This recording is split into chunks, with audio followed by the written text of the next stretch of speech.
你怎么没在医院那边待着？我找了你半天才问到你在这里。你总让我来帮忙。我早该料想到应该是你来。与其说很多时候他在帮我收拾烂摊子，倒不如说是我在帮他收拾烂摊子。西山，帮我留在血门背后，需要冒一些风险。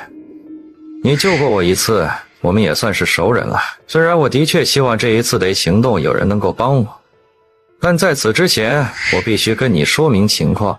你听完之后再决定要不要加入。你说。我得先跟你聊聊关于夸父计划的隐秘。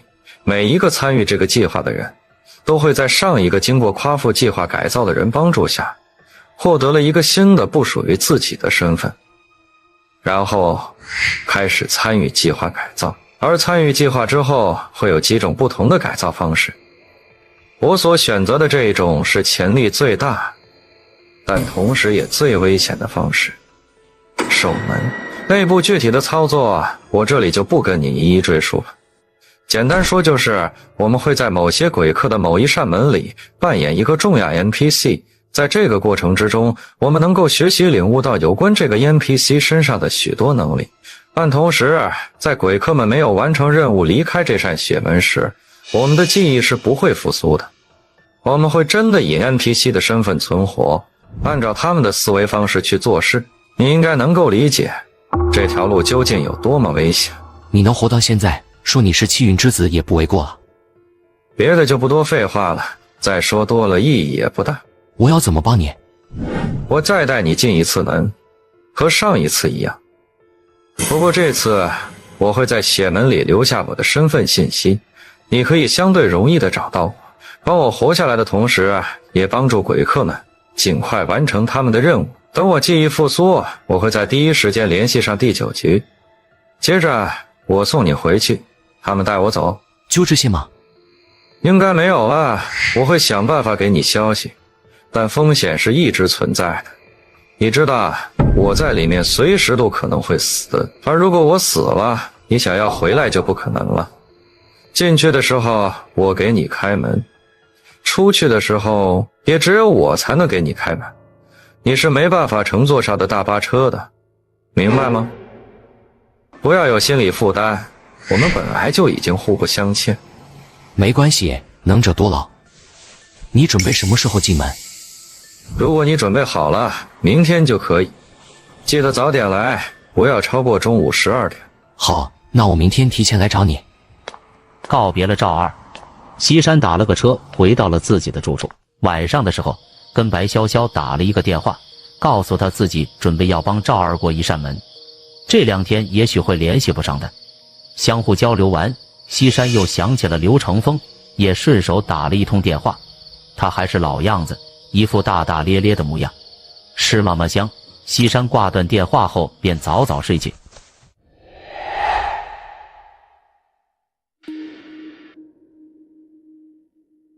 准备好了吗？时间要到了。又不是第一次了。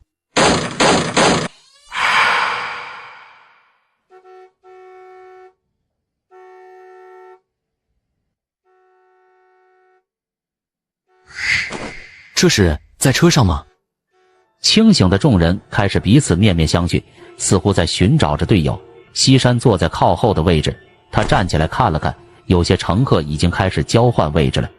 看换座位这样子，车上应该有8名鬼客，但正常情况下，第8扇血门之中不可能只有8名鬼客进入，8成是还有一些没有换位置，大约是本来就坐在了一起。这是哪儿啊？师傅，这到哪了？他们身处在一望无际的旷野上，这片旷野除了风沙和尖锐的碎石，几乎什么也没有。在慎石路，应该快到了，估计还有个8小时的路。哎，我操了，前面怎么回事啊？这也能堵车？还是第一次进入血门之后，没有立刻出现在目的地，而是路上。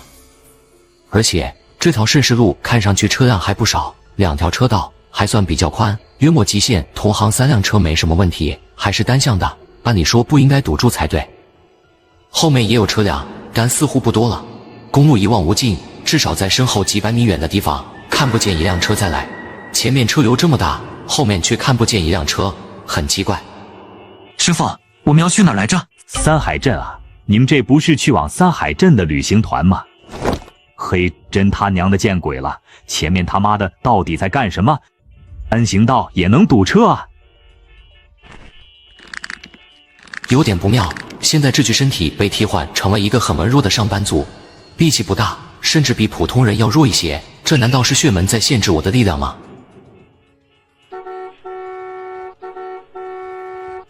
吵死了！特么的，把窗户关上！这家伙没个3、5个人不是对手，毕竟鬼气能防鬼，可防不住人。师傅，能别抽烟吗？太刺鼻了。这点烟味受不了，矫情。老太婆，你特么的有病！外面那么吵，你开你老冯的窗户呢？大巴车内的众人不知道那个胖子到底是什么来头，也不敢轻易招惹。哪怕那个胖子是一只厉鬼，兴许都不会让鬼客们这么担忧。但他不是鬼，是一个人，一个看上去武力值拉满的人。好了好了，不抽了不抽了，那个后面那个，你帮老太太关下窗户。大哥消消气，老人家身体不适，可能有些不舒服，我去帮他关窗户。要是搁以前，我都懒得理他，现在必须得忌惮着一些了。不过眼下还是得知道谁是赵二。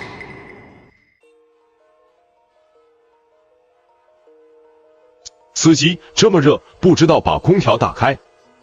忍忍吧就，大巴车的空调设施早就坏了。前面的停在这里吃屎呢，单向车道也能堵。出车祸了！出车祸能不能一边去纠纷？我们后面那么多车，还走不走了？我擦，怎么这么拖？那是被烫伤的吗？他探出头总共几秒，居然烫成那样。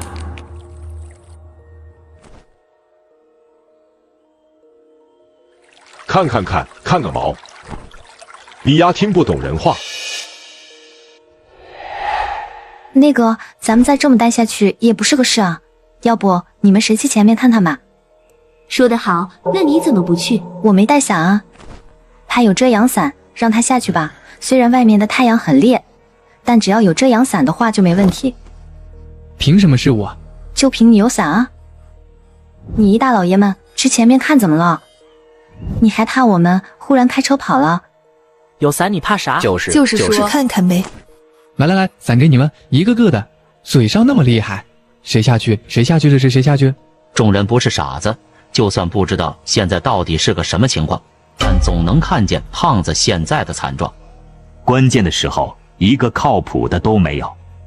伞给我，我去前面看看。你们谁还有遮阳伞吗？我有一把。走吧，我陪你去。那感情好，走吧，小帅哥。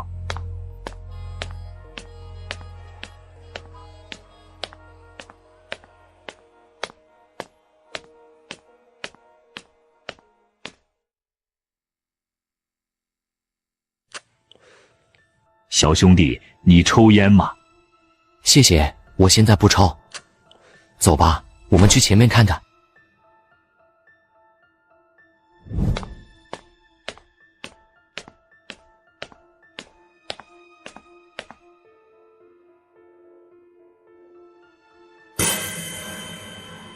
操，这是啥？喂，你有没有注意到一件事？什么事？周围没有鸣笛声了，他们是什么时候停的？是哦，好像是从我们下车之后就没有再听到一声鸣笛了。没卸号？怎么会没卸号？之前在车上的时候，你没看见两旁的小轿车里有没有司机吗？没太注意，一般开车我们也不看人，注意力都放在前面路上的。我看你年纪也不大，身体也健康，怎么突然想要换个职业？中彩票了吗？那倒不是，就是这一行干得太久了，觉得干这行没出息，所以才想要转行。你这把岁数，现在转行还来得及吗？你特么的！我们还是老老实实去前面看看吧。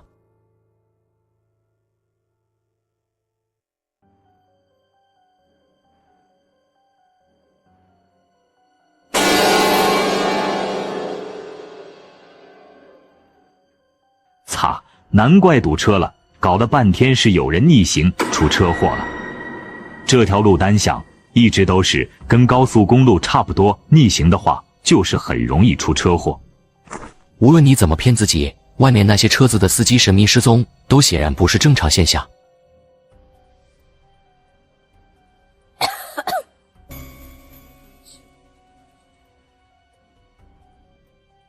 你说什么？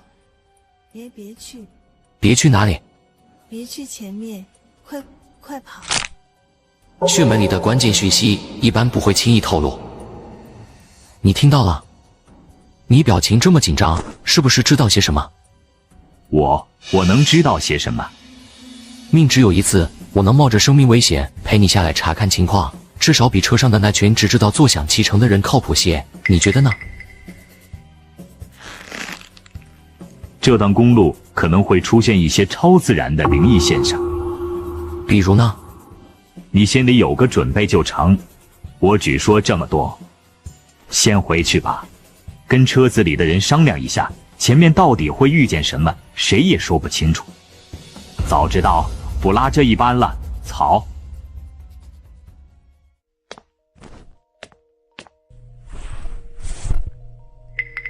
目前已知的信息，我们是去往三海镇的旅行团，不可被日光照射，以及公路会有灵异现象。那么，不知道之后这瓶防蚊喷雾又会有什么用呢？走啊，你干啥呢？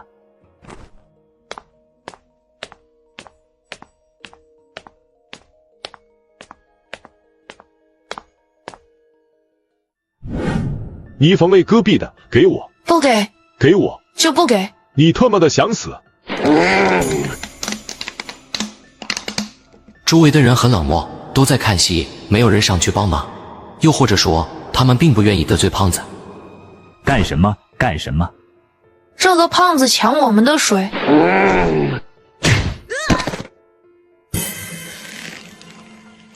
行了，你一个大老爷们儿跟一个小孩过不去干什么？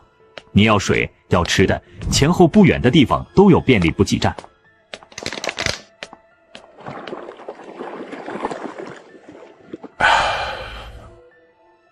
喂喂，前面到底怎么回事？妈的，堵了得有1个多钟头了吧？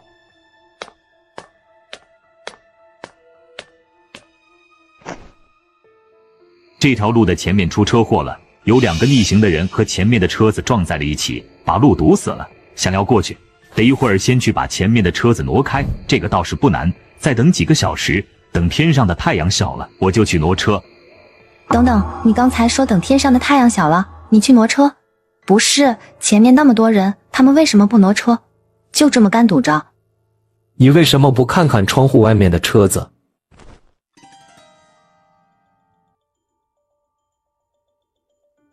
我操，是这么邪门！外面车子的司机不翼而飞，令人毛骨悚然。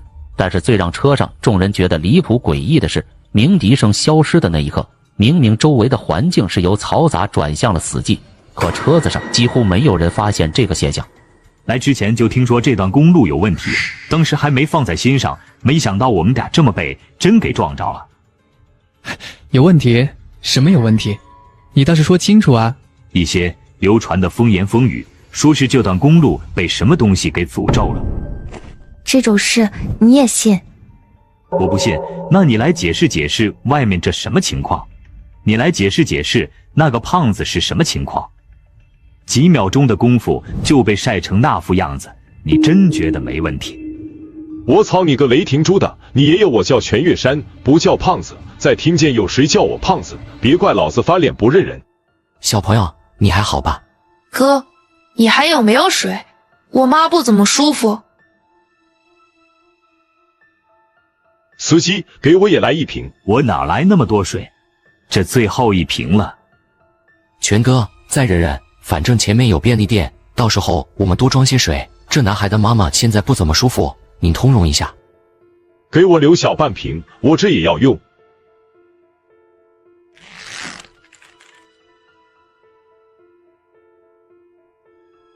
众人待在车子上，没有了那些嘈杂的鸣笛声，燥热似乎得到了些许缓解。全岳山最终还是讨价还价，找小男孩要到了最后小半瓶水。西山不想跟他打架，以他现在的体格，想要撂翻全岳山，唯一的方法就是下死手。进入这扇血门之后，没有任何提示，也不知道这些鬼客们的主线任务是什么。车子被堵在这个地方，他们似乎一点也不急。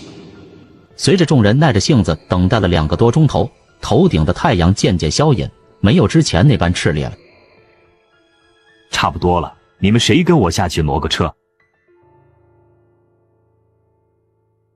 ？4个人够了，差不多就行了。人去多了也不是件好事。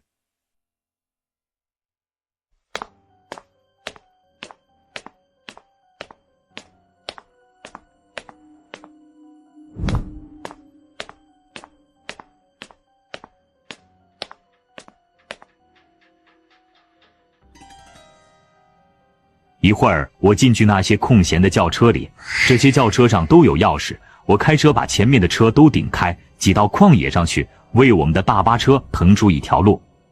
这期间，你们帮我放个风，有什么奇怪的动静，你们记得第一时间提醒我。轿车上先前的血渍全都神秘消失了，甚至连尸体都已经不见了。一般来说，死在血门背后的人，尸体消失只有2种情况。第一，这些人是被厉鬼杀死的，尸体在保存一段时间之后会被神秘的力量彻底清扫干净。第二，和林一平嘴里的诅咒有关。西山，让开了，我要清理路障了。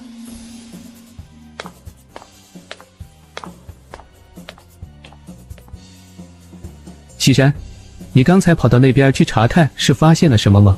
以往在血门里的时候，都是我去跟那些家伙交流。但是那些家伙基本上都话里有话，总喜欢卖一些关子，今天却有了一种倒反天罡的反差感。没有，我什么都没有发现。时机还不成熟吗？看来得跟他先搞好关系了。这家伙一定知道些很重要的线索，务必要在他死前从他嘴里面挖出来。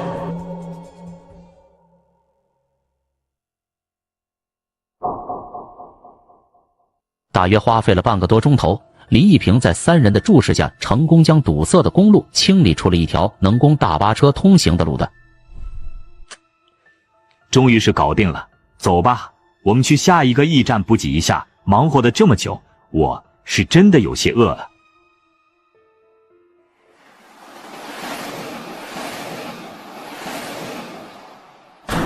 我擦，快回车上！虽然开始换座位的时候能大概看出来有几名鬼客，不过现在还有几个人仍然看不出来。不过从他们其中部分人提前脱离大巴车，偷偷趁着机会离开这种行为来看，那些人一定是知道些事，难不成他们有心？还有之前遇到的那名出车祸的女人，一个劲地阻止我们向前，好像在公路的前面有很恐怖的事情在等待着我们。司机林一平好像也知道些什么事，不过他并不愿意跟讲，总觉得对方好像在忌惮什么。都坐稳了。你好，我叫施为梦。我叫西山。林师傅，你好像很急。废话，能不急吗？那9个瘪孙儿趁着我们清理路障的时候，开车跑前面去了。这有什么关系吗？那群逼要是把驿站里的水和食物抢完了，我们怎么办？那可是3辆车。没吃的倒还好说，能撑几天，要是没喝的，我们明天都撑不过去。啥玩意？老子的水和食物他们也敢抢？妈的，给老子开快点！敢抢老子的东西，老子不弄死他们！林师傅，你就这么确定他们是去抢驿站里的水和食物吗？有没有可能他们是去三海镇的？放屁！那群逼崽子跑得那么快，不就是去抢水和食物的？还去三海镇，现在根本就……他们要是去三海镇，就坐这辆大巴车不就行了？干嘛非得自己弄一辆车子跑？林师傅，我记得中午的时候，那位小哥问你这到哪了，你说到慎实路了，距离三海镇不过个把小时的路，这点路程，貌似没必要抢食物和水吧？对对对，我也记得。我说过吗？你们听错了吧？师傅，你真的说过？那可能是我说错了吧。我们这开到三海镇，恐怕还要……总之还有很长的距离。没多长了吧？我中午还专门看了一眼地图，我再看看。咋没信号了？早就没网了。从他们最开始下车，外面车子不再鸣笛的时候，我们的网络就被掐断了。被掐断？你什么意思？你是傻子吗？自己不会想就知道问这问那的。现在的我们估计早就已经不在原来的那条公路上了。这名女人是个鬼客，先前在刁只阴首次提出让其他人下车去查看外面情况的时候，她就对过刁只阴，现在又来毒舌。就你聪明，你聪明完了。我告诉你，要是回头驿站的食物和水被抢光了，你得负全责。原本我觉得你只是蠢，但现在看来不但蠢，而且还坏。骂谁坏呢？你他妈再说一句，老娘我他妈的！和你开个玩笑而已了。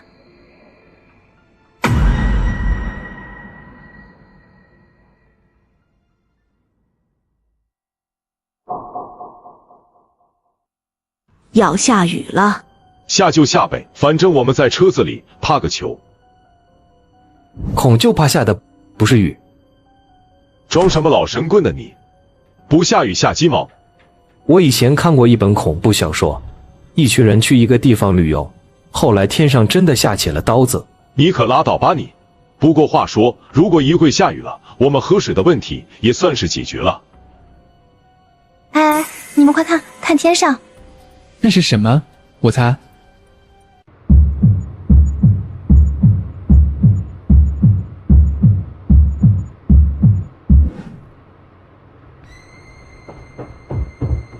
等会儿我们车底是不是也会有那种玩意？还他妈的看，给老子赶紧把窗户关上！林师傅，你是不是不是第一次经历这种事了？你在说什么？我听不懂。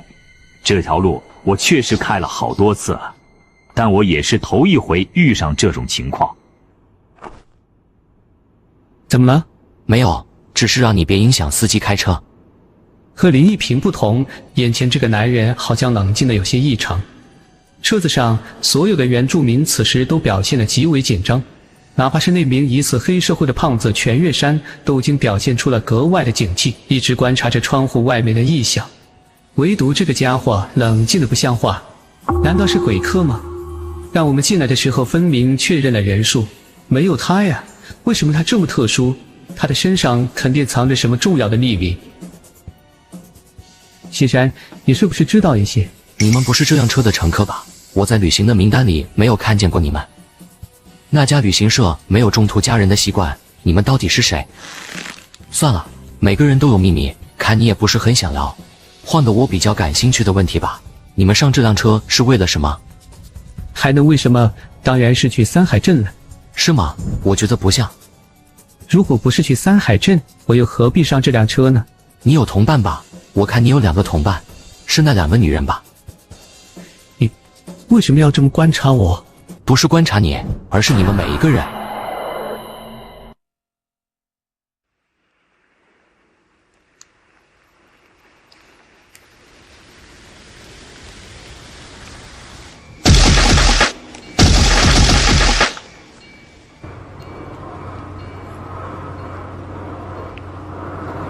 什么动静？发生什么事了？好像什么东西砸在了我们的头上。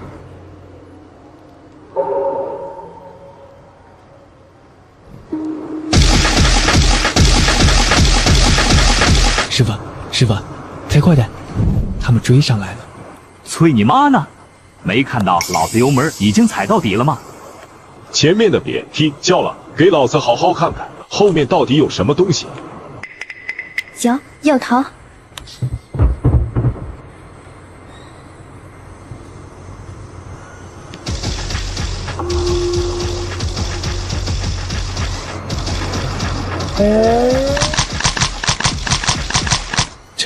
这他妈到底是什么情况啊？这不是去三海镇的路，这是去地狱的路吧？我们都会死在这里，都会死在这里的。林一平，有没有躲避的地方？这车我看撑不了多久了。我在找啊，在找啊！该死，这段路我记得应该应该有一个2层楼的大补给便利店才对。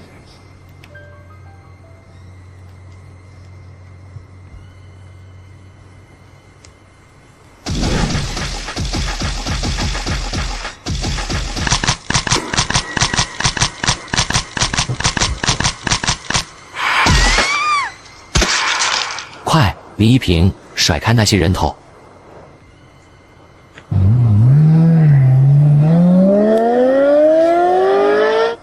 抓稳，自己看好自己那边的窗户，有什么能当做武器的提前预备出来，绝对不能让那些人头进来。林一平还没到吗？操！那群狗贼真的先跑到驿站里去了，还特么把门堵死了，我们根本进不去。那是玻璃门吗？是啊，但太小了，进不去啊。你到门口之后就减速，轻一点撞在玻璃门口，把前窗玻璃撞碎就行。这也能对接？可这不就给了其他人头一个进去的机会？不是还有2楼吗？先进去再说。妈的，干了！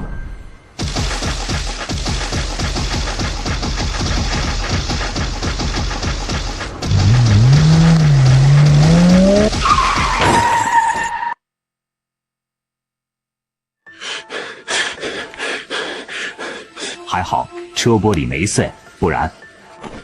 快走，不要停留！大巴车撞到这些玻璃门上面，居然没有碎裂。必须要趁着现在破门，否则等对方真的在玻璃门的后面建立起了一道坚固的屏障，我们想要再强行进去就难了。胖子，快来！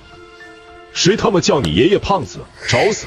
全岳山，赶快过来砸门！你力气大，对方已经开始堵门了。再过一会，等他们把东西全都搬了过来，我们就只有被困死在这大巴车的里面。想把老子困死在这辆大巴车里？我去你老冯的，抢你爷爷的食物和水，还你妈的想把你爷爷拦在外面！你们他妈的给老子死！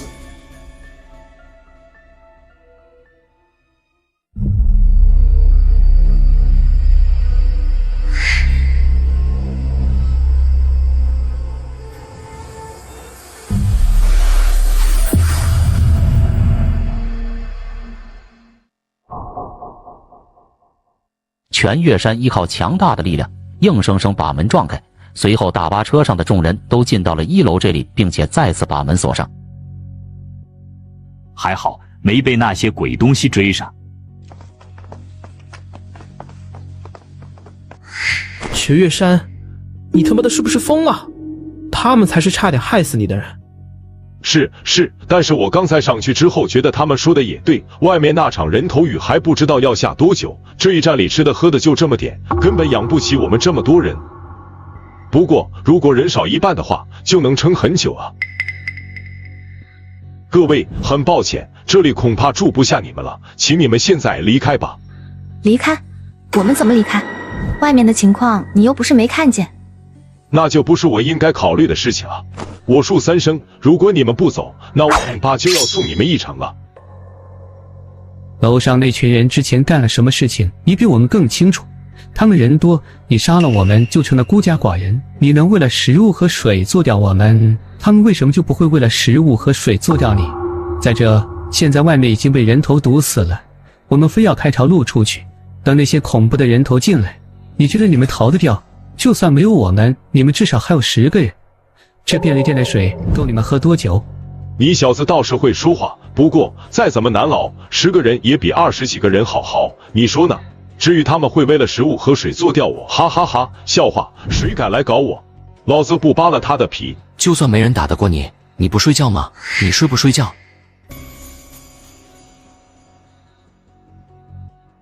我可以装睡，看看谁想来对我动手，然后杀一儆百。之前在车上就是你叫我胖子是吧？这仇老子可是一直都记着的，我先他妈弄死你！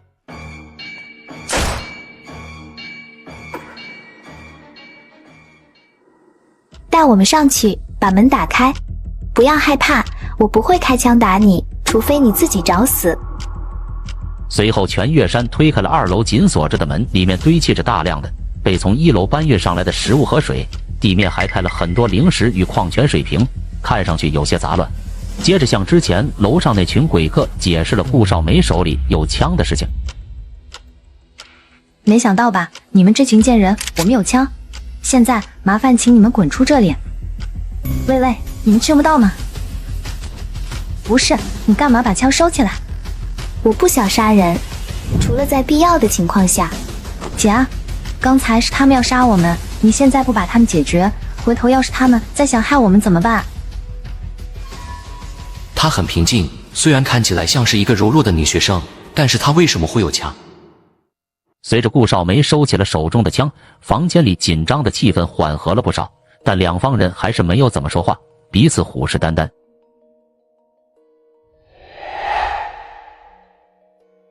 这种事不是第一次了，对吧？以前听别人说过这条公路的。别装了，你知道我在说什么。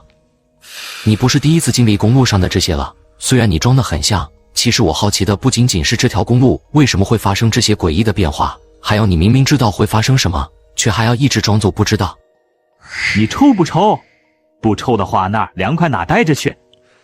你不愿意聊起这件事情，是在躲避什么吗？还是怕谁发现你知道这件事？你要是不想死，想好好活着，那就别问。不能跟我讲清楚。我跟你讲什么？天上会下人头雨吗？拜托，我要是真的知道天上会下人头雨，你觉得我还能跟乐子一样在车上等那么久吗？所以你只知道这条公路上会发生可怕的事，但是你不确定会发生什么事。那不是废话吗？你觉得我像是算命的吗？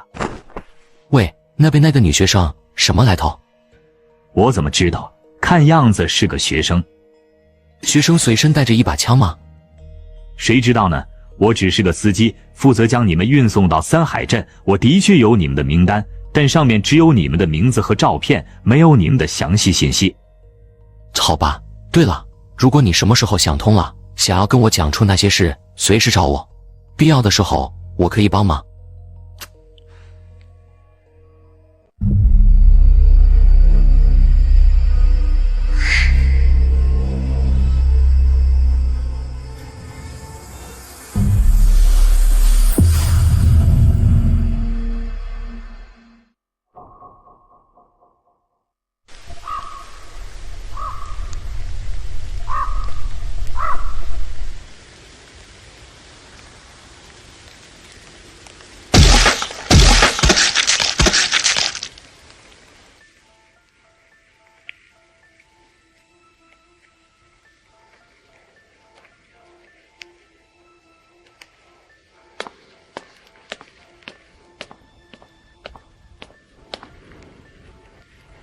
你好像一点儿也不担心。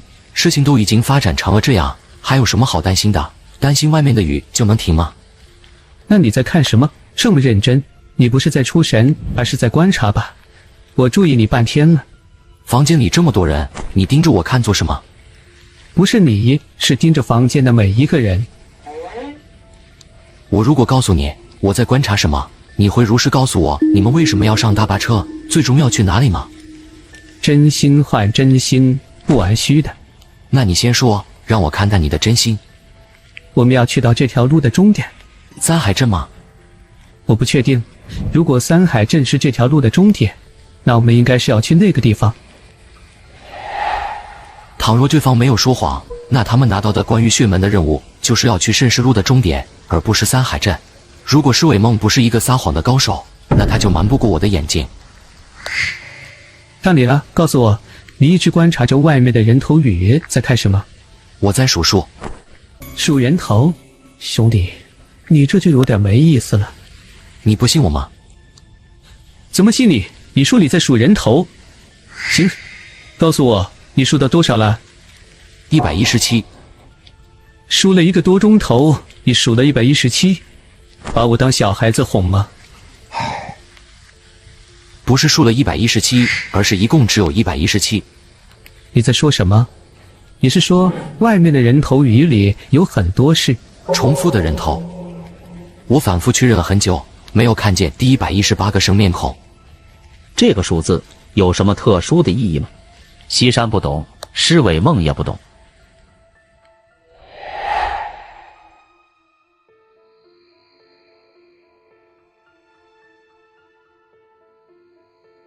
雨停了，外面好像不下雨了。外面那些东西都不见了。不但雨停了，之前堆砌在地面上的那些血泥竟然也消失了。外面空旷的旷野竟有一种出乎预料的干净。人头雨停了，这是不是意味着外面安全了？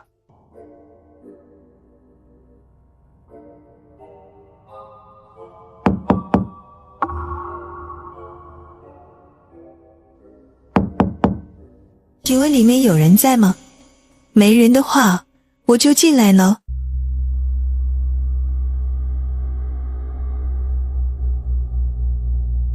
站在门外的到底是什么？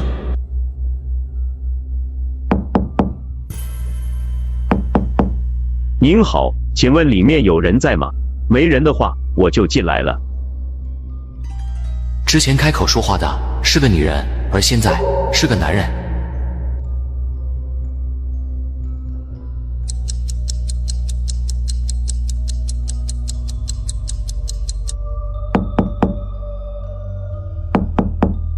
您好，请问里面有人在吗？没人的话，我就进来了。连续3次敲门，连续3次都是不一样的声音。他们每次在敲门过后就再也没了动静，敲门声肯定还会再来。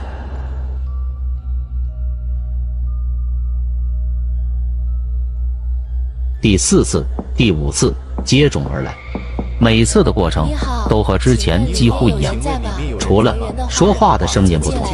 他们有男有女，从音色上不难辨别出都不是同一个人。众人紧张的情绪并没有随着这敲门声不断重复而变得麻木，反而恐惧在时间的酿造下开始发酵。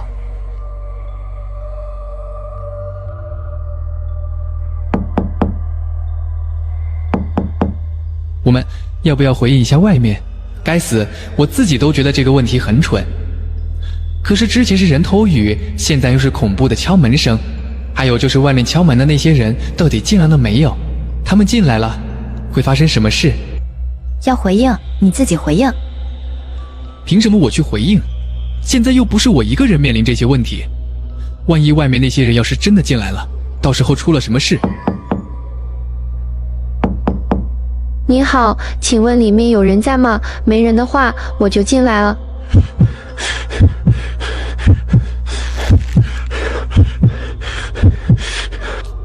别进来，里面有人。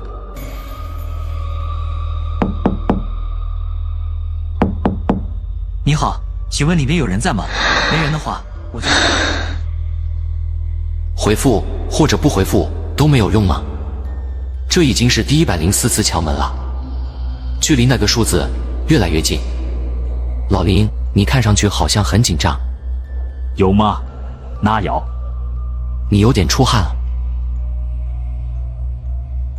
这么多人挤在屋子里，有点热哈。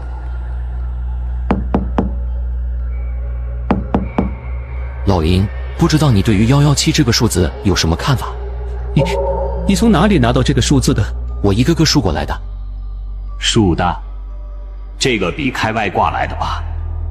外面下的人头雨一共只有117颗透露，而且如果不出意外的话，我想今夜一共会有117次敲门。根据前面的规律来看，在117次敲门结束之前都不会出现任何一况，真正的威胁大概率是在第117次敲门结束之后才开始出现。老林，这场面你以前经历过吗？没经历过一样的。该死，到底是哪里出了纰漏？他是什么时候发现的？不想死就别再问这事儿。我不会讲的。到此为止，听懂没？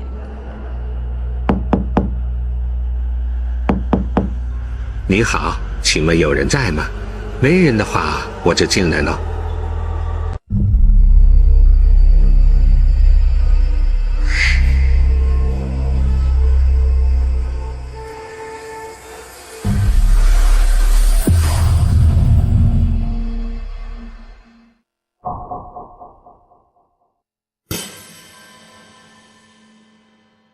第117声敲门结束之后，门外便彻底陷入了死寂，房间里也没出现多余的人。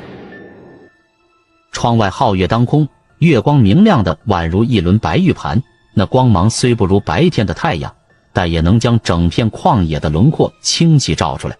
一些人想起了白天太阳将胖子全月山的半张脸烧伤的事，没敢暴露在了月光下，都自己找了一块地方安静地休息着。该死，这副身体也未免太弱了。老林，我睡会，一定要将我叫醒，这关乎到我们所有人的死活。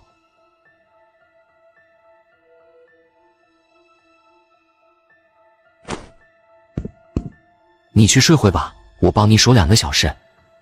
睡不着还不困？我睡着的期间有没有发生什么异常的事？啥事都没有发生。虽然我承认你这家伙有些本事，但这一次你猜错了。看来只要我们不给外面的那些人开门，今夜就是安全的。是我多虑了吗？什么也没发生吗？你好，请问有人在吗？没人的话我就进来了。请问有人在吗？没人的话我就进来了。请问有人在吗？你好，没人的话，请问有人在吗？之前在门外敲门的那些人真的没有进房间吗？房间里没有任何异常，人数是对的，可究竟是哪里有问题呢？难道是月光？窗户外面的月亮实在是太明亮了，月光的亮度已经完全超出了正常情况。这当然是一件很容易被忽略的事，毕竟白天我们经历的诡异要比这来的猛烈得多。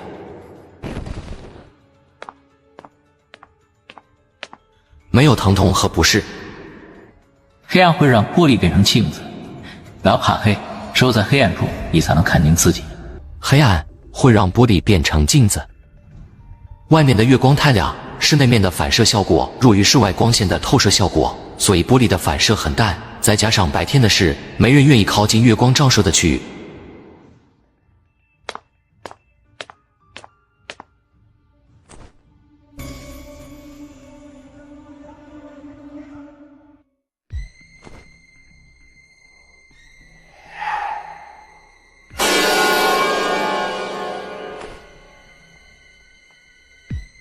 果然有问题，血门里面的鬼不会这么简单。这些玩意拿着剪刀剪我们的身体，这个难道是之前遇到的伤害延迟结算吗？老林，赶快叫人跑路，再晚点我们全都得完蛋。怎么了嘛？目前情况很危险，得尽快跑路。喂，你都不说有什么危险，我们怎么相信你啊？不信我，你可以留下来。懒得理这个女人，还是先跟着西山再说。什么都没有啊，近些看。快逃！房间里全是鬼。别急了，再拖下去，大家只有一起死。你怎么不让开？别挤我了！快点让开啊！我快寄出去了。都特么别急，一个一个出，我最后。他这一声宛如雷霆，着实给前面抢位置的人吓了一跳。随后在驿站后面的车库里，原来大巴车上留下来的16人就全上了一辆货车。之前的大巴车停在公路上，已经因为不知道的神秘力量给消失了。之前那些开车过来依旧开得他们不错。胖子全月山原本是想要跟着那9名鬼客一同坐他们的小轿车，但他忽然想到货车上面可能还残留着一些食物和水等等，于是便毅然决然地爬上了大货车的货箱。他妈的，真想把他踹下去，他还有脸和我们坐一辆车。刚才里面到底发生了什么事？你们还记得之前在外面敲门的人吗？那些全都是鬼，他们并没有离开，而是真的进入了我们所在的房间，而且还拿着剪刀在剪着我们的身体，只是我们看不见。等等，如果这样的话，是不是我们只要当时回应了他们，他们就不会进来了？理论上是这样的，不过那种情况下没人敢真的回应吧，就算回应了也不可能每个都回应。我记得不错的话，当时门外敲门的鬼至少有100来个，没想到还被寇志华那个胆小鬼蒙中了正确躲避鬼物的方法。哎，等等，寇志华呢？他难不成上了那3队人车？他在我前面上的这辆车，当时坐在了那个男孩母亲的身边。当时好像是有一个人坐我旁边来着，不过他后来忽然就不见了。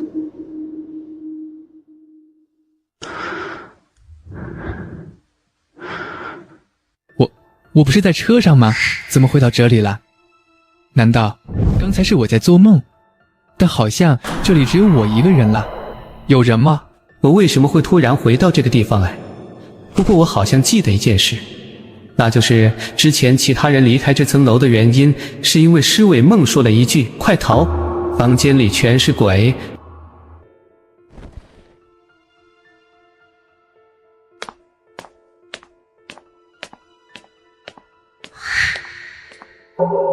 怎么会这样？为什么是我？为什么是我？那么多人呢？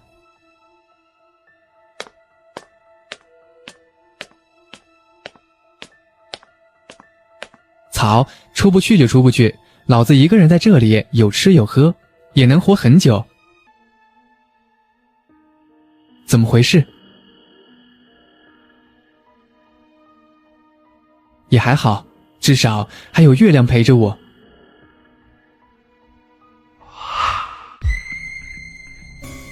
原来施伟梦说的是真的，真的，一屋子的鬼。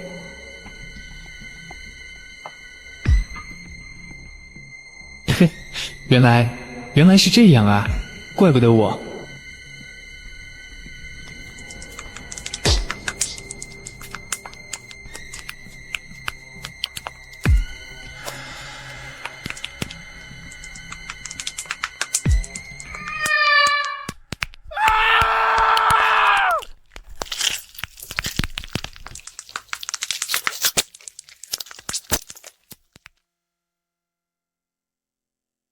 老林，我们下一站去哪？我怎么知道？明天可能会下暴雨。又是人头雨？不是人头雨，就是暴雨。那不是好事吗？至少喝水的问题解决了。如果真的遇上，你就知道是不是好事了。暴雨之后就是大雾，相信我，没人想要遇上那场雾的。是不是回忆起了一些不好的事？擦！干完这一票，老子就退休，再也不来了。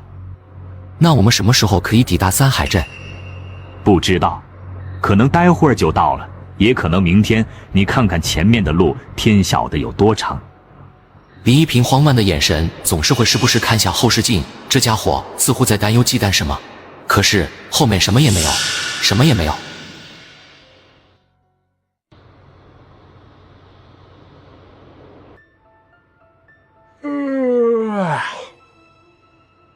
要不我帮你开一回吧，你再这样疲劳驾驶，我真怕出车祸。那也行，你来开，我睡会儿。这是怎么挂档的？合着你不会开车啊？什么话？谢善，你别他妈搞我，车上10几条人命了。手动挡要踩离合是吧？离合是哪个？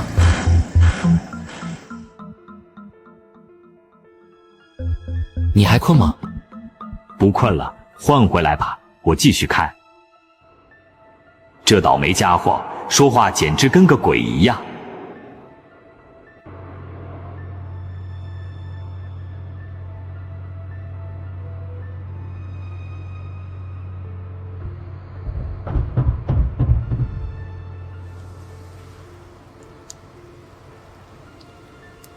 还真下雨了，你怎么不说话？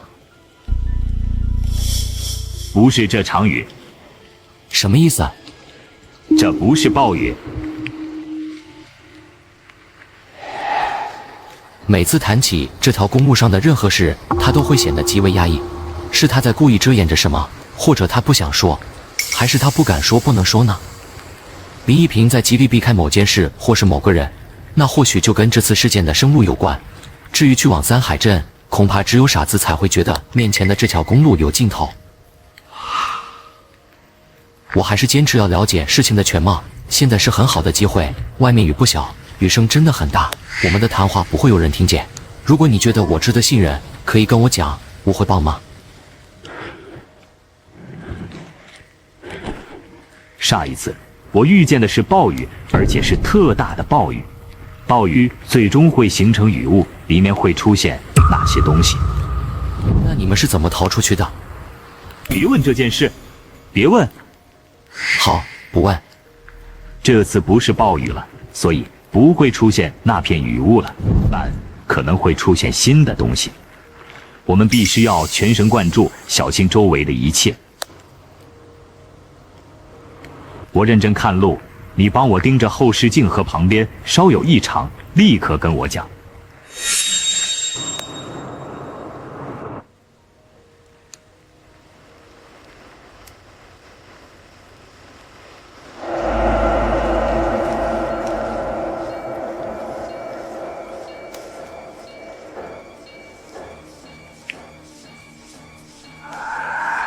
解释。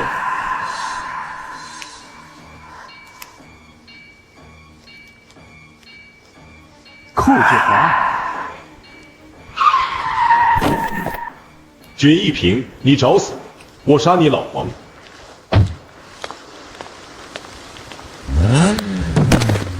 等会只要有停车的地方，老子要扒了他的皮！老子就不信他能一直龟缩在那个龟壳里头。你刚才怎么回事？你看，曹，快想想办法！那张脸就在我的面前，如果不是上一次，我特么真想逃离这里。可是，一旦离开了火车，逃去了雨幕深处，我肯定会死。先往前开，它暂时还没法成型，你先开着，我帮你想办法。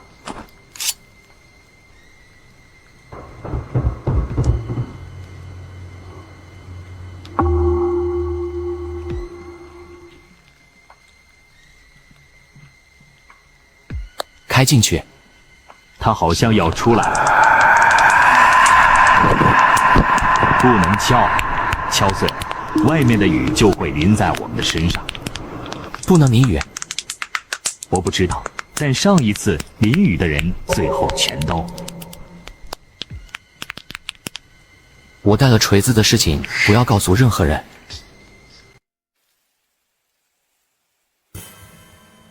草。看来我们是来对地方了。刚才他差点就出来了。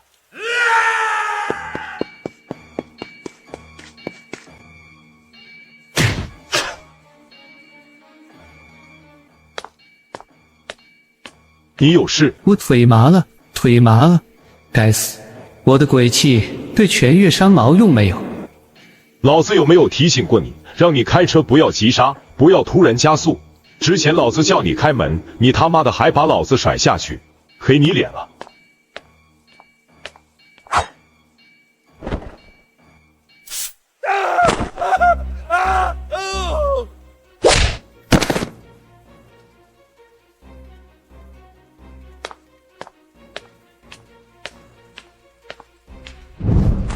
由于西山这副身体较之从前实在过于孱弱，所以他没敢留手控制力度。直接用的最大力，全月山被敲昏过去的时候，下巴都已经歪了些。你哪里来的锤子？驿站里顺的。毕竟我们车上有这么一个不稳定的因素在，我总要为自己考虑一下。你不杀了他吗？否则等他醒来，下一个要复仇的对象就是你了。无所谓，他活不久的。西山，你以前是做什么的？兽医。给猫猫狗狗治病吗？但大部分的时候，我都是负责处理一些病入膏肓的猫猫狗狗。怎么处理？埋了。兽医，医生。各位有什么需要帮助的吗？这里可以住店吗？当然可以，不过酒店目前只为各位开放1楼到11楼。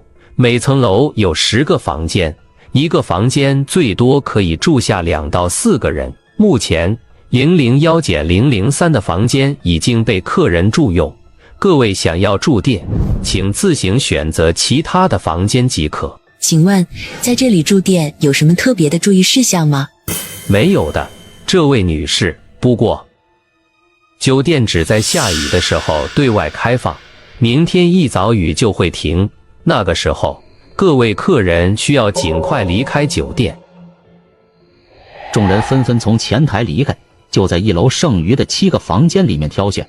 没有傻子往上面的楼层跑。最终，宁秋水和李一平、顾少梅住进了004，小孩子张静与他的母亲张丽梅和老人倪红丽、刁志英住进了005，施伟梦3人住进了006，胡志远4人住进了007。这张床够大，晚上少梅你睡门口这边，我和老林睡靠窗的那边。你在看什么？看雨啊，我总觉得这场雨有些熟悉，好像我以前也看到过，像是我的青春。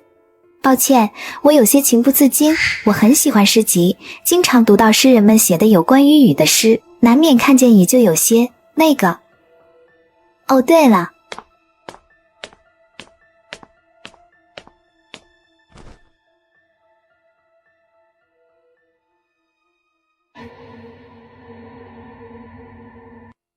随着刚才顾少梅将背包掀开的那一刻，西山看见他的背包里什么都没有，那根本就是一个空包。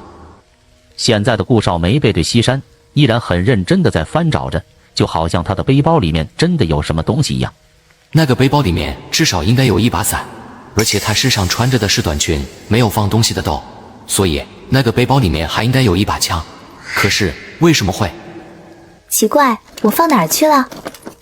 哈，在这里。看，就是这本，我自己摘抄的哦。这是你写的吗？不，大部分是摘抄的，只有很少的几首是我自己写的，我写的不好，所以都放在角落里。方便我看看吗？好吧，就是前面几页右边角落里的那几首，就是这。我更喜欢月亮，太阳太热情，每当我拥抱它，便被它灼伤，直到成为灰烬。很好的小事。怎么了？写的不好吗？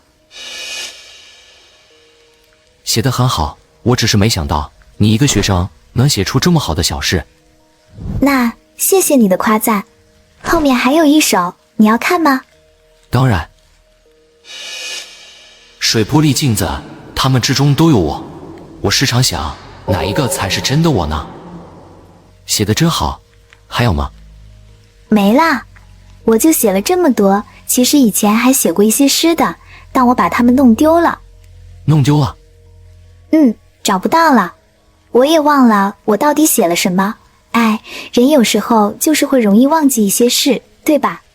是，我都忘了我以前到底做过多少疯狂荒唐的事了，他们还叫我疯子呢。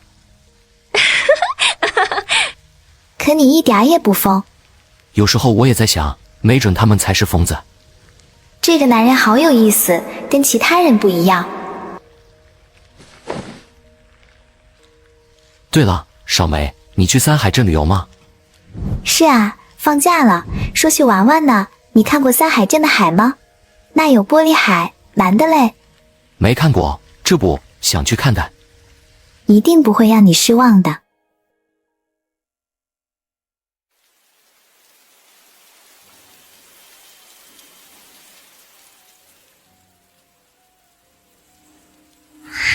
我这是怎么回事？操，到底发生了什么？难道是我没打过李一平？不可能，就那家伙，我打他3个不是问题。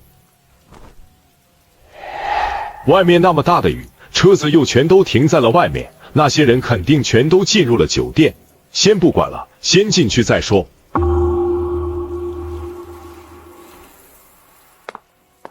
喂，之前那些人呢？那些客人都已经住店了，酒店为各位客人提供1间到1层的使用权，每层楼一共有10个房间。此外，1楼已经有7个房间被住过了。给我选个没有住客的房间，就在1楼。好的，008到010房间都可以使用，房间只能从门内反锁，您请自便。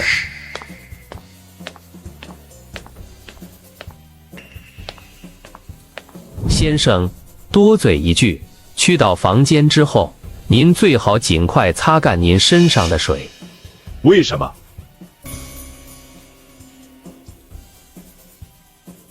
他这个家伙那是什么表情？还是先去房间休整一下。他妈的，痛死了！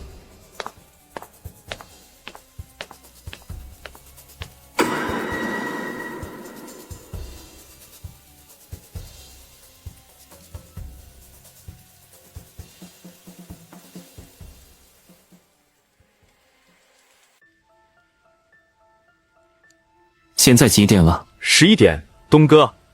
晚上？当然是中午。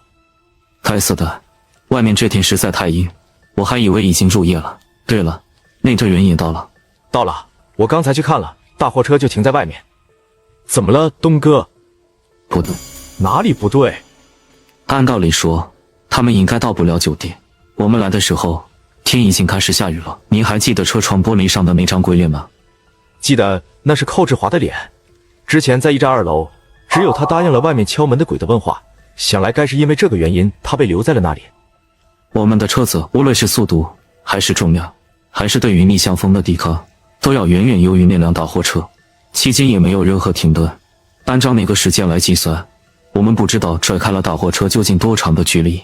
寇志华的鬼魂在另外2辆车的车窗前面也出现过，说明不仅仅是针对我们，所有人都受到了影响。面障脸是因为雨产生的，货车上的那些人肯定也逃不掉。以我们车子的速度，抵达酒店的时候都差些让寇志华的鬼魂挤出来。你觉得开货车的那些人来得及吗？东哥，你这么说好像也有道理，但这是为什么呢？信上没有提及啊，要不我去隔壁找他们问问。我们的信内容不可能完全重复吧？他们那里也许有新的线索。你做事怎么虎头虎脑的？你去隔壁找他们问，他们不给，你能看得见？他们会给的，不给的话，我就特么宰了他们。活到这扇门的人都怕死，看见我拼命，他们会把信交出来的。赶紧闭嘴！一天天的，跟这个拼命，跟那个拼命，你几条命？东哥，你束手束脚，很容易吃亏的。这是第8门，没准一个机会错失，万劫不复。我脑子不好使，你也知道，也就现在能帮上你了。真到了厉鬼索命的时候，我的作用可谓是微乎其微。事情没那么糟糕，我琢磨了一下，寇志华的鬼魂或许只是对我们的一种提醒，他应该是血门专门留给我们的线索，否则以大货车那个龟速，寇志华在半路上就得早早出现。货车上一共就7名鬼客，每人鬼气只能用1次，按照第8扇门厉鬼的强度，他们根本撑不到酒店。唯一的解释就是这一次血门世界的诡异程度还在我们预估之上，许多外面的物理规律在这里未必是适用的。比如我们觉得我们甩开了大货车很远，实际上它离我们一直很近。那么如果将寇志华的鬼魂作为一种提示，情况就比较能说得通了。雨水打在玻璃上变成了鬼，没有雨水，鬼又消失了。那么水和玻璃不能长时间接触。东哥，我有点……另外还要小心镜子，从某些角度来说，镜子和玻璃也有一些共通性。反正我们就在酒店待1天，不需要洗澡，也不需要使用他们的洗漱台，尽量避免玻璃和镜子沾上水。明天雨一停，我们立刻就离开酒店。我听不太懂，不过东哥你说啥就是啥。你在看什么？我在看车，别乱跑，我去006看看。那个房间的角度应该会看得更清楚。有些事回来再跟你们聊聊。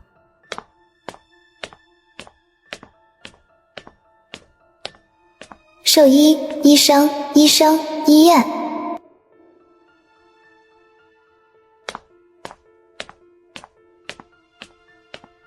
西山，你怎么来了？肯定是有什么新的情况或者情报。这家伙比起以往的 NPC 而言，简直是史诗级加强。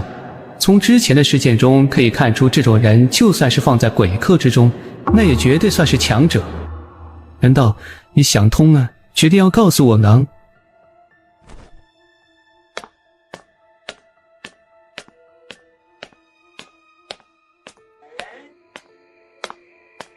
你个狗！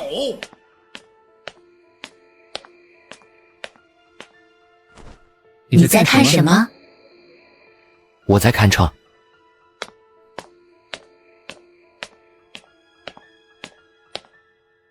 车？你就为了看个车跑到我们这儿来？我们那边的视线被大货车那边堵住了，什么都看不见。之前在驿站，谢谢。不救你们，我也要救我自己。外面的车有什么异常吗？你们没注意过吗？也对，你们当时坐在车的后面货箱，不知道发生了什么事。西山把货车前面挡风玻璃上出现了寇志华鬼脸的事情重新讲述了一遍。由于众人都是切身的参与者，所以他们有种身临其境的惊悚感。这跟外面的车有什么关系吗？我们的大货车停在了洗车棚那边，他们那边停车场专门画了线，这个地方也没有雨，头顶有专门遮雨檐，但车却停得歪歪扭扭，有一辆还直接撞到了墙壁。哇，车灯都坏了。当时我进来的时候就觉得奇怪，不过那时我没有多想。车子停成这样，开车的司机当时一定很急。等等，你是说他们也和我们一样遭遇了寇志华的鬼魂？对，这是最合理的解释。我们没有做过对不起寇志华的事，他就算是变成鬼，也不会对我们进行特殊照顾的。之前那些人一看就是准备有素，甚至我都觉得他们不是第一次遭遇这种事了，应该不会慌乱成这样，除非鬼真的马上就要对他们做些什么。这样来推断的话，可以基本确定那3辆小轿车上的人与我们的遭遇是几乎一样的。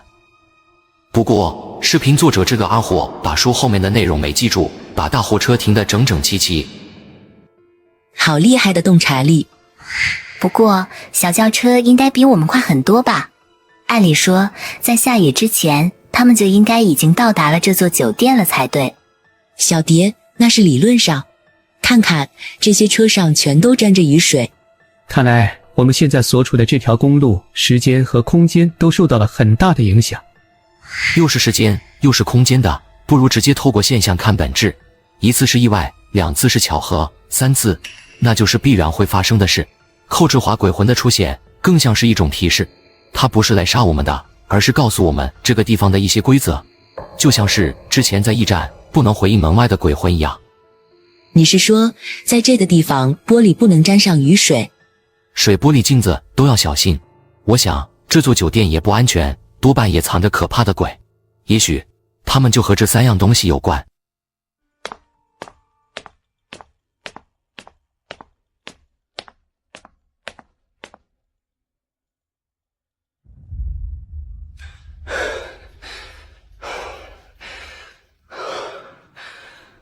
特么的，怎么越来越疼啊？昨天只是脱皮溃烂，但到了今天，全岳山却觉得那里传来了一股火烧火燎的疼痛，影响的范围已经不只是他的半张脸了，逐渐朝着他的脖子延伸。剧痛让全岳山的理智陷入了混乱之中。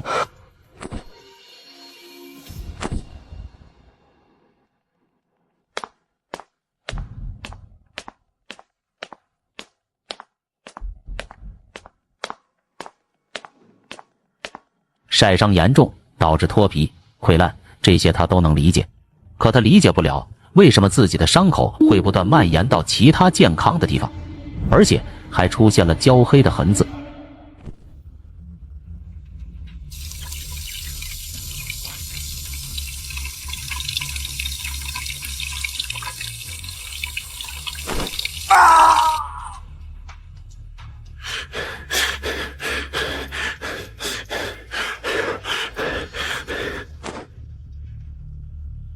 我不会死的，我不会，我才不会像寇志华那个二鬼一样不明不白的死掉。他是自己作死，我只是被太阳晒了一下，没问题，没问题。他不断自我安慰着，眼神忽然落在了镜子上的污点，那污点密密麻麻，与他镜中的镜像重合在了一起，看上去就像是被烧焦了一样。全岳山心里一阵莫名的恶寒，急忙抬手在镜子上擦了擦，淡淡的水痕划过，污渍消失了。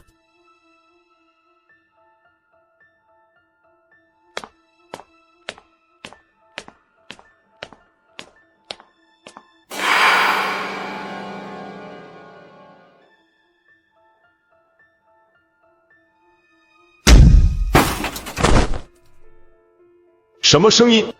好像是厕所那边的声音。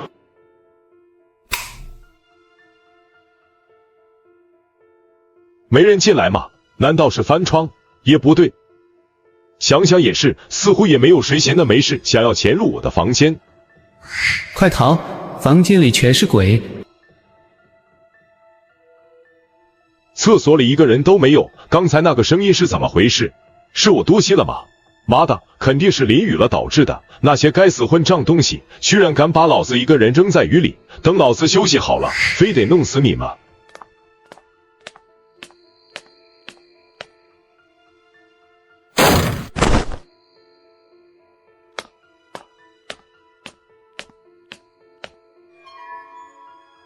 怎么会这样？平心而论，这个时候他应该直接夺门而逃。可人在恐惧的时候，总会做出一些奇怪的行为，像是有人在马路上走的时候，忽然看见一辆小轿车以极快的速度朝着自己撞了过来。大部分的人这个时候都会站在原地不动。全月山他本可以选择直接逃离这里，可却似乎有一种奇诡的力量勾引着他内心的虫，让他去寻找真相。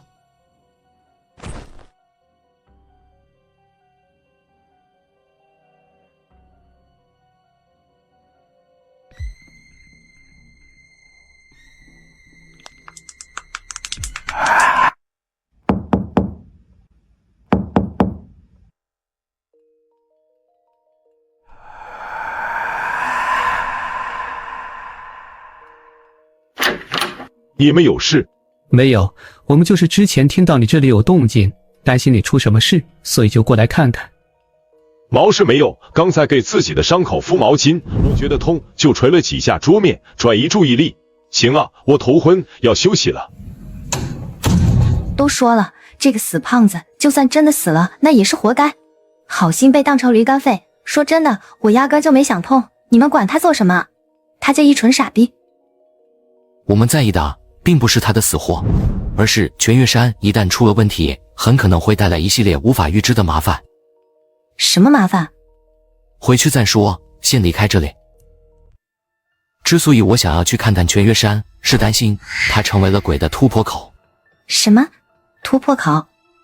之前开轿车提前跑路的那9个人，不知道是不是知道些什么，他们似乎对于这条公路的了解程度要高于我们。其次，这9个人很谨慎，一旦发现了疑似危险的事情，肯定不会去做，而且每个房间里的成员还会互相监督，所以他们出问题的可能也不大。那么，我们这些人里最容易出问题的是谁呢？现在要命的一点，我不能完全确定赵二就不是寇志华和全月山。全月山那家伙一看就是个黑社会，动不动就要打这个杀那个，他要是死了，对我们也算是好事。对了，西山，你刚才说的突破点是？很难讲，我们只在酒店里面待1天，如果只是想要做到防止玻璃与水接触和远离镜子这2点，实在是太容易了。但根据我们之前在驿站里的遭遇，事情肯定不会这么简单。我想，如果这是酒店里的鬼猎杀我们的方法，那他们一定还会做一些其他的事来迫使这2个过程的出现。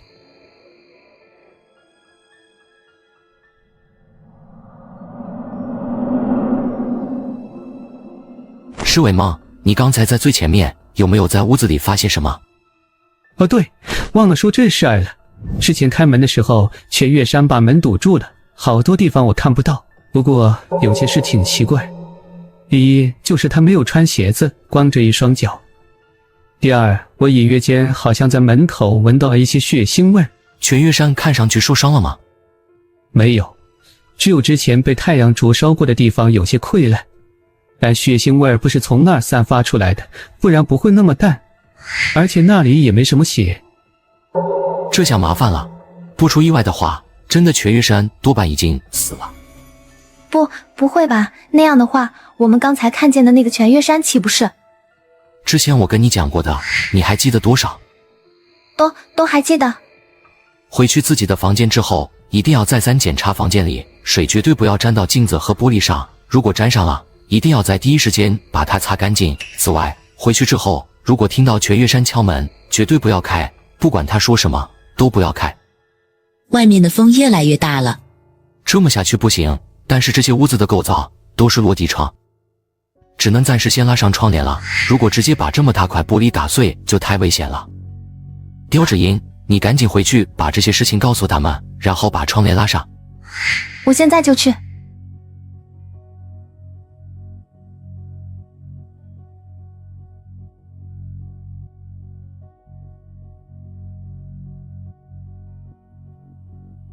英姐，那个厕所里的镜子不是不安全吗？需不需要砸了？西山他们说过，镜子也是不安全的物体，需要远离。既然这样，为什么不直接把镜子砸碎呢？这样的话，厕所也能够放心使用了吧？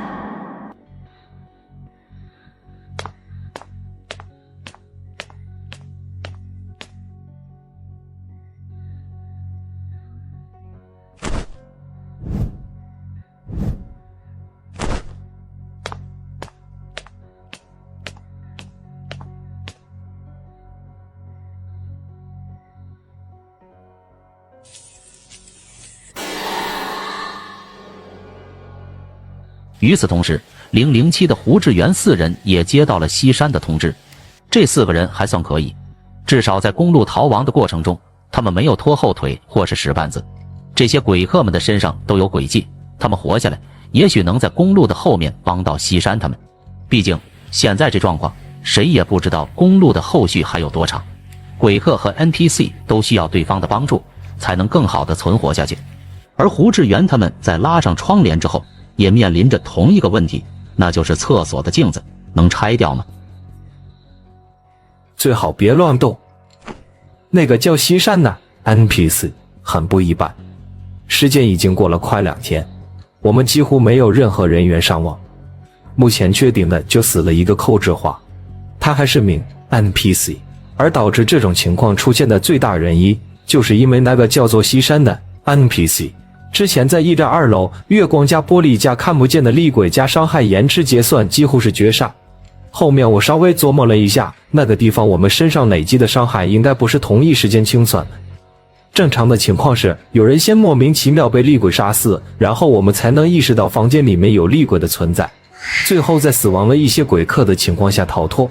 但因为西山的插足，导致我们提前发现了驿站里的厉鬼，最后就死了一个回应厉鬼的寇志华。你们难道不觉得这太奇怪了吗？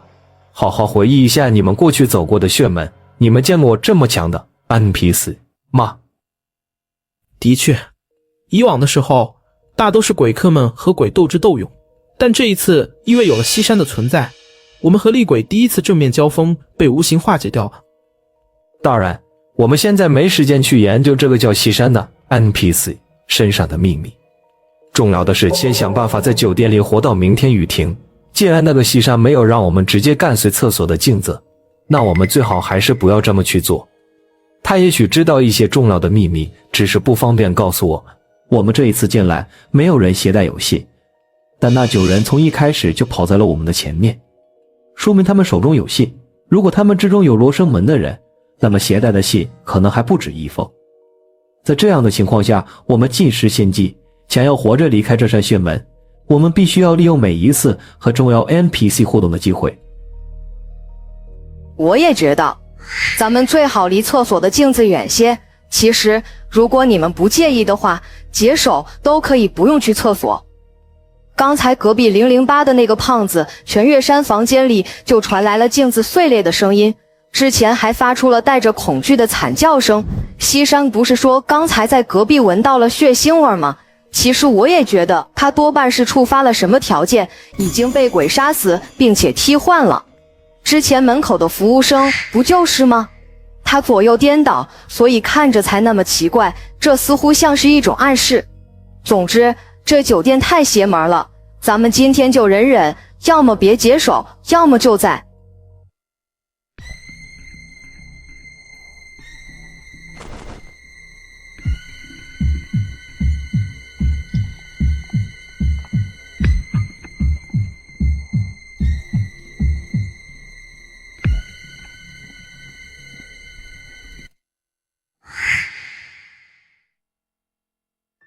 林姐，那信上写的什么？也没什么。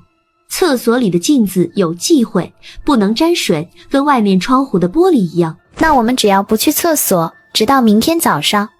第8扇血门不可能这么简单。就算我们不去厕所，这座酒店里的鬼也许还会搞出其他的幺蛾子。啊？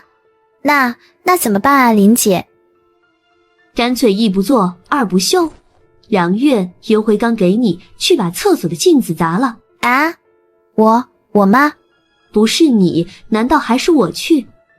没用的东西，就你这样子，半个月后还想一个人过电右闪门？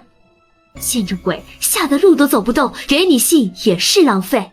都告诉过你了，镜子不能沾水，让你拿的是烟灰缸，又不是矿泉水瓶，你怕个鸡毛？去吧，信不会骗人。林姐说没事，那就应该就不会有事。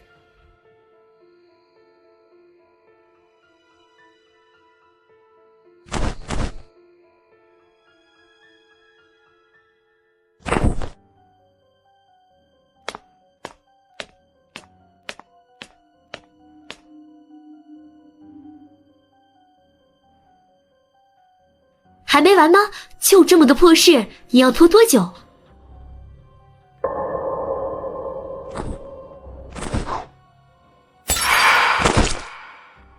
怎么了？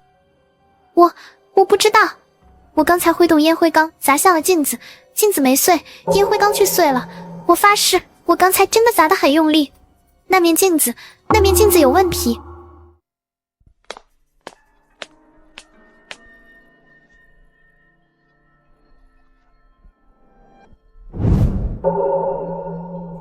怎么了？没事没事，梁月，你赶快。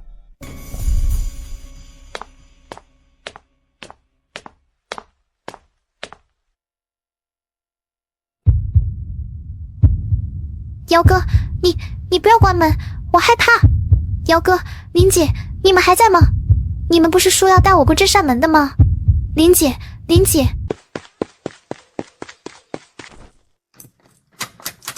没锁啊，怎么会拧不开？怎么会？开啊，快开啊！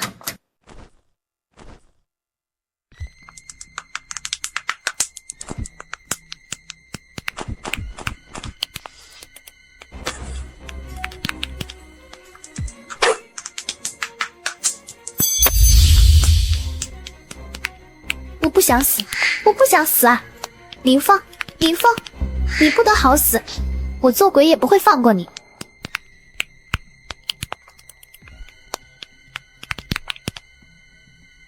血也算水，是烟灰缸划伤我的手时溅在上面的。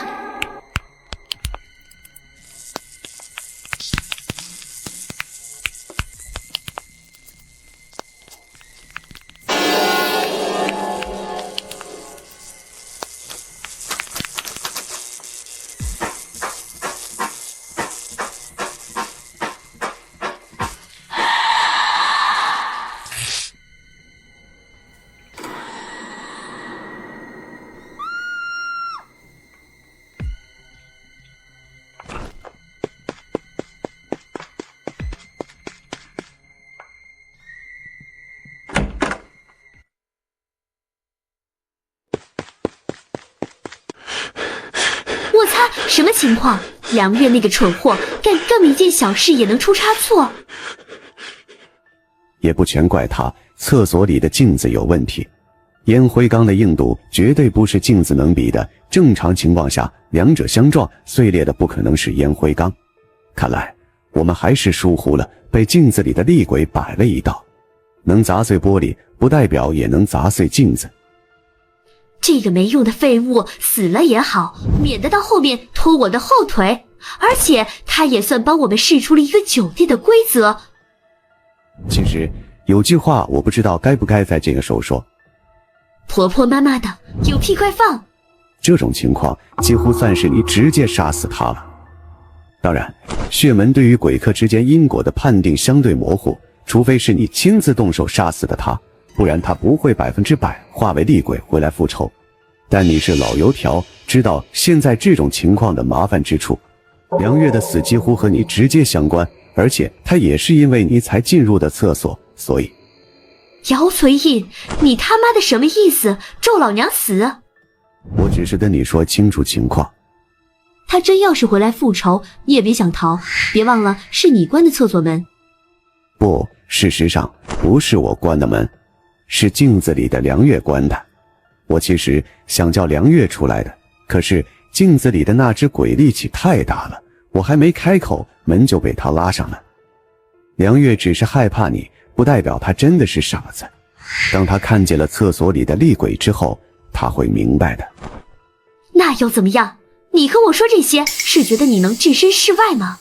我们这次进来的队伍里，可不只是我们有幸，隔壁那群家伙也是罗生门的人。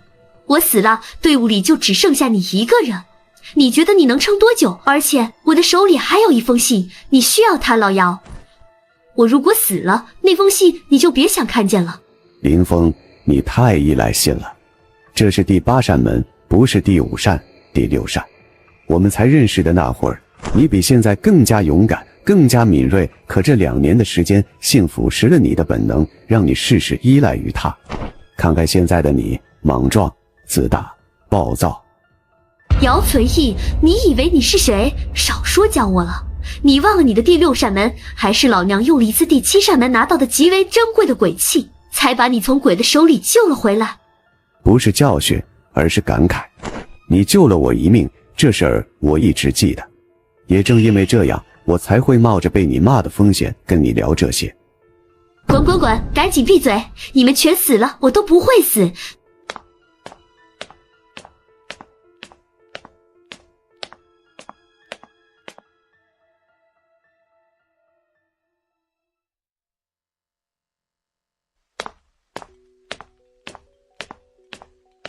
你睡醒了？哪儿睡得稳啊？路上莫名其妙被拉入了传闻之中的诅咒里。之前是因为太困了，所以小睡了一会儿。西山，刚才林师傅跟我讲了一些关于三海镇的事，那边的海听说因为治理又变得好看了很多，在一座临海山崖上，晚上能看见海面下的星空。你喜欢海？当然，不然我去三海镇做什么？三海镇的确是个旅游的好去处，你不也是想去哪里吗？倒也是，但我没想到这条路上居然这么危险，现在的当务之急还是怎么活下来更加重要。对对对，我们得先活下来，然后再想办法去三海镇。西山跟二人解释了关于酒店鬼魂的一些危险事项，当然他刻意避开了线索和顾少梅那本诗集的联系，只说这些线索是和其他房间的鬼客们商讨出来的。西山的心思敏锐，他没有去提，不代表他不知道顾少梅这个人的身上有问题。他也开始意识到大巴车司机林一平的种种忌惮，似乎就跟这个叫做顾少梅的女学生有关。林一平对于这个女学生忌讳极深，甚至要超过那些厉鬼。无论西山怎样套话，他都不愿意多说一句，这其中一定有原因。西山对于顾少梅身上的秘密很感兴趣，但他不想贸然打草惊蛇，所以屋子里的这个大落地窗得砸，大也要砸。其他屋子的人我都要求他们砸玻璃了，如果害怕就把窗帘拉上。二人干得很快，弄完之后，西山便和林一平靠着窗户抽烟，顾少梅倒也完全不介意，又拿出了他的诗集认真阅读着。不是说镜子也有危险吗？咱们要不去厕所把镜子也拆了？厕所的镜子别拆。为啥子？长话短说，全玉山被鬼杀死之前，他房间里传来了镜子碎裂的声音和他的惨叫声。那些鬼太可怕了，我们没有试错的空间，少做少错。全岳山死了，不是好事吗？对我们来说是好事，可我觉得你不像是高兴的样子。你观察得这么仔细。戳破西山的那一刻，心慌的竟然是他。他害怕自己表现出了不该表现的东西，被西山猜到什么。这个家伙的鼻子太敏锐啊！少梅看啥呢？我想写海，但是我写不出来。没事，咱就是因为没有看过海才要去看的嘛。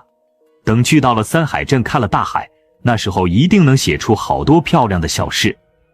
等我们去了三海镇，我一定写好多诗，到那个时候也送你们一些。谁呀？我是002的梁月，我们房间的厕所堵了，请问方便我用一下你们厕所吗？没人的话，我就进来了。这不是之前和一战那里一样，如果外面是鬼回应的话，我们会不会因为这样没法离开这间屋子？可如果不回应的话，他会不会就直接进来了？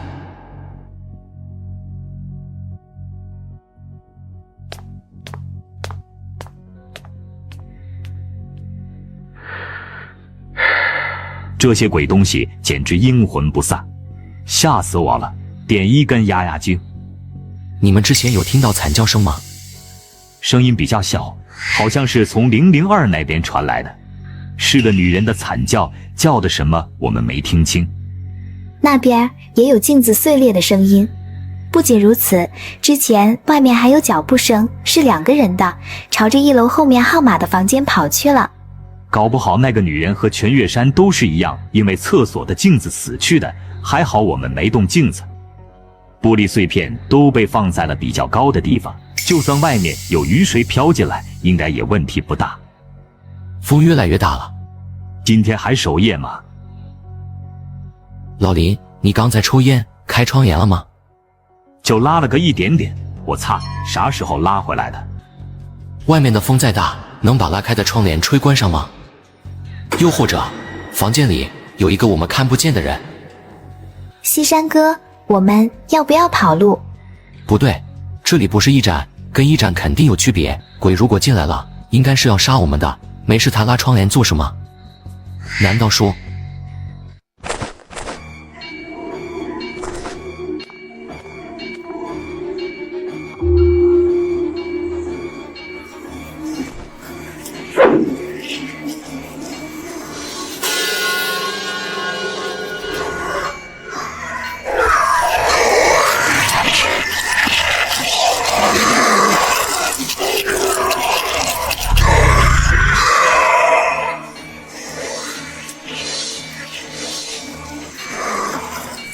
麻烦了，我的鬼气因为赵二的某些小动作干预，叶玉庄送给我的鬼气戒指没能带进来。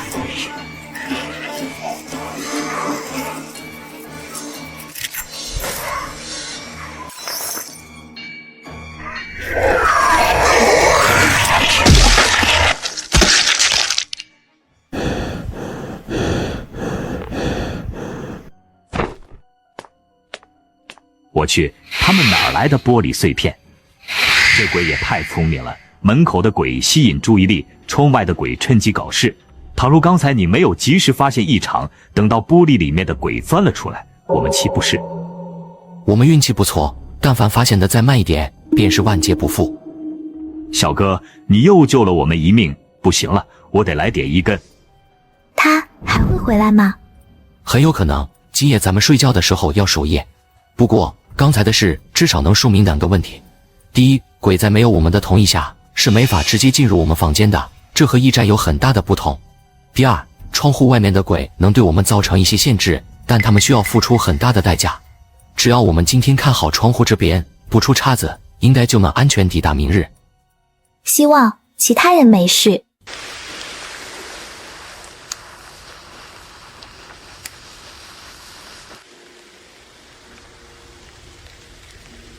少美，你以前没看过海吗？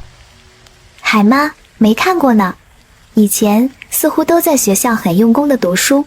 你看过海吗，西山哥？没看过，所以才想去看看。对啊，人生中的每一个第一次都是让人激动的。西山哥，你是医生，是不是平时都在医院里工作？为什么这么问？因为我觉得你很勇敢，我从来没有见过你这么勇敢的人。我最害怕医院了，那里有好多可怕的人，所以我就在想，是不是因为你在医院里工作久了，所以才这么勇敢？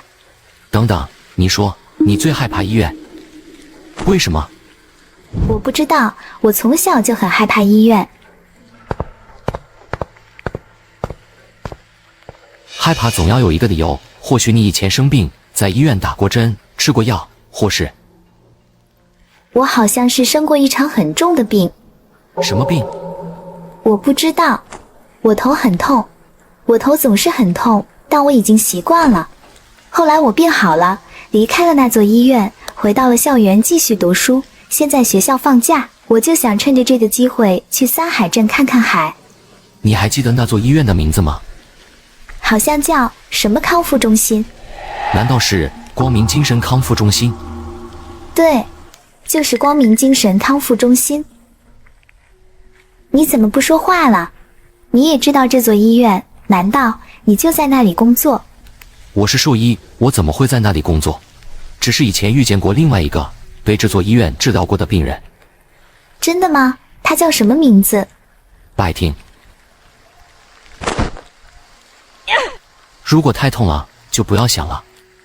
抱歉，我好像记得这个人，也许我跟他还是朋友，但我这病可能是没好透，一想是情头就痛，我害怕。你害怕什么？遗忘。如果我什么都忘了，我怎么知道哪些人还爱着我？难道说你不怕吗？我怕我以前是个十恶不赦的混蛋，是个企图毁灭世界的疯子。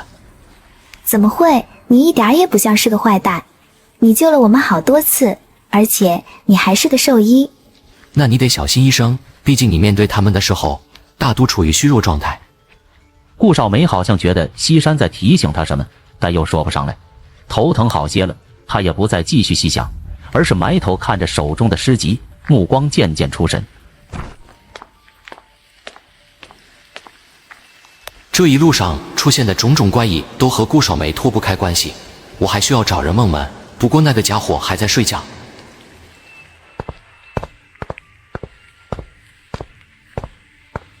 刚才和顾少梅谈论的时候，就已经在门外听到过一次了，这次是在窗外的右手边，这家伙绝对不是人类。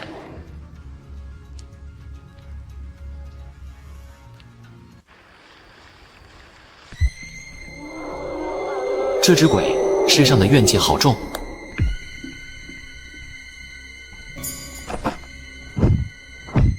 别，他应该不是冲着我们来。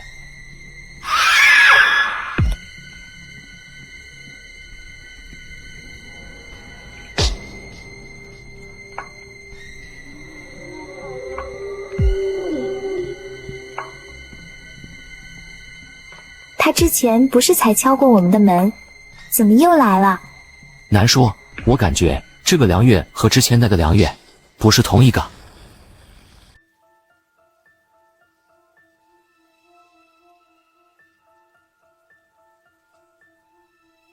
林峰，你不得好死！我做鬼也不会放过你。是错觉啊。没事，他还不是自己蠢，我可没杀他，他是被鬼杀死的。他没有理由变成厉鬼回来找我复仇，这种鬼客间非直接性的致死，变成厉鬼回来复仇的可能性很小。我能活到现在，运气不会太差的。而且那家伙本来就是用来携带鬼气的人形工具罢了。喂，老姚，你有没有闻到一股味儿？没闻到，屋子里只有烟味儿。是血味儿，窗外飘进来的。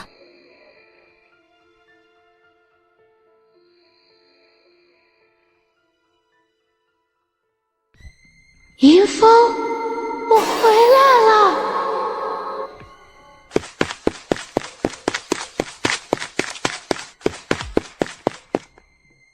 怎么会？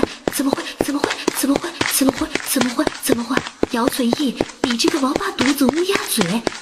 老娘要是被你害死了，你也别想逃。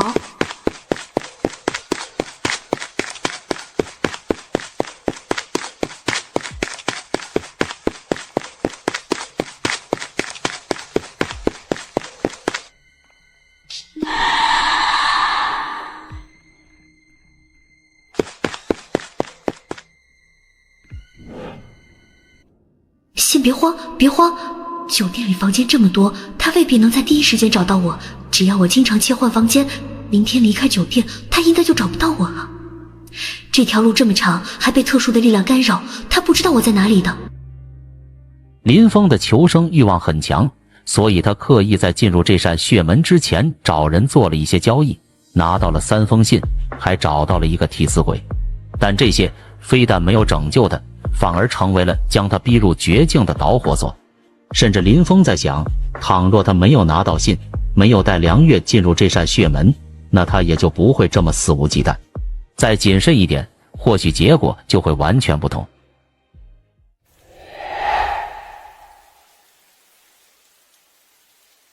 没声音，是没找到我吗？难道那鬼真的没有我的定位？如果这样的话，岂不是我活下来的机会很大？外面的风很大，气温也低，这一股股的冷风掀起了窗帘，逃窜的丝缕阴森让林峰觉得很冷，他得把窗户关上。会不会那个该死的梁月就藏在窗帘背后？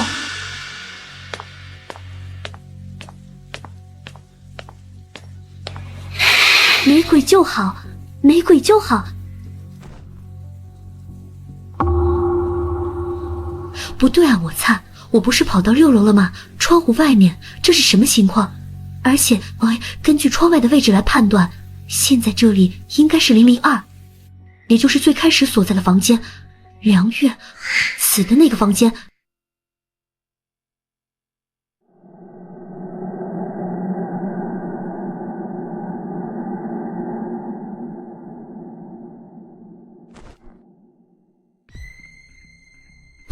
不要，不是我，不是我，与我无关啊！难道是鬼杀的你？不是他吗？我。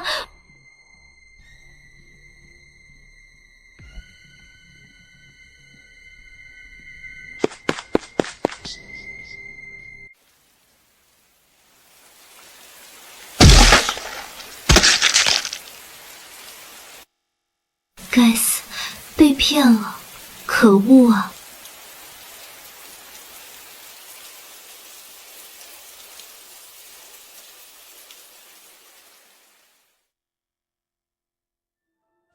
发生什么事情了？不知道，不过今夜不管外面发生什么事情，都不要出去。守梅，你去睡吧，我替你守夜。放心，有什么问题我一定叫醒你，不会自己跑路。现在怎么说？趁着现在守梅睡着了，要不你坦个白吧？我的好奇心很重，你不说，我只能自己去挖。如果让我自己挖，万一挖出些什么事来，牵连你了，你别哭逼仔。你挖什么？还能挖什么？他身上那么多秘密，当然是挖他。你他妈疯了，想死可别拉着我一起。害怕不？那我再告诉你一些更让你害怕的事好不好？这条慎实路上出现的所有异常都和顾守梅有关，她是病人，和光明精神康复中心有关。你这家伙真他妈的难缠啊！你知不知道，如果这个过程稍微出现了一点差错，我们所有人全都会死。从你的表情已经能看出来了，但比起不明不白的死去，我更需要一个真相。真相就那么重要吗？对我来说，是的。其实三海镇根本没有海，这是个谎言，天大的谎言。没有海，那有什么？我不是很清楚那里到底有什么，但肯定不是海，只有到那个地方，我们才有机会离开这条该死的公路。如果你不知道那里有什么，你又怎么确定到了三海镇我们就安全了？有些事我真的没法跟你解释，这条公路它不是什么简单的诅咒，非要说的话，只有他知道三海镇里到底有什么。你是说抵达三海镇之后，我们都进不去，只有顾守梅可以进入那里，对吗？其实我是第一次来这里，不管我之前怎么装，但这都是做给他看的，说给他听的。之所以我会知道一些和这条公路有关的事，是因为以前有一些我的同事们来过这里。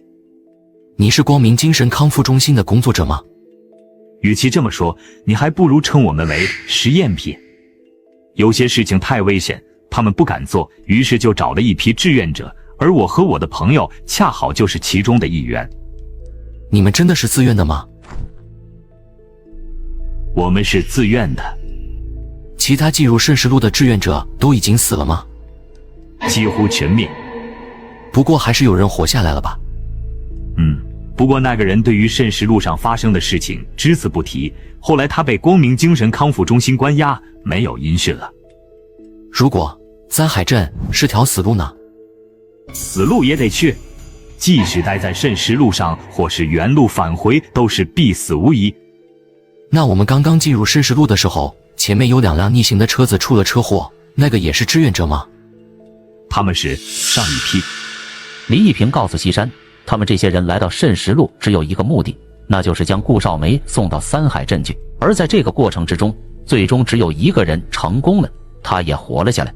不过那个人并没有透露任何关于三海镇与顾少梅的事。最终他被光明精神康复中心给监禁或是处理掉了。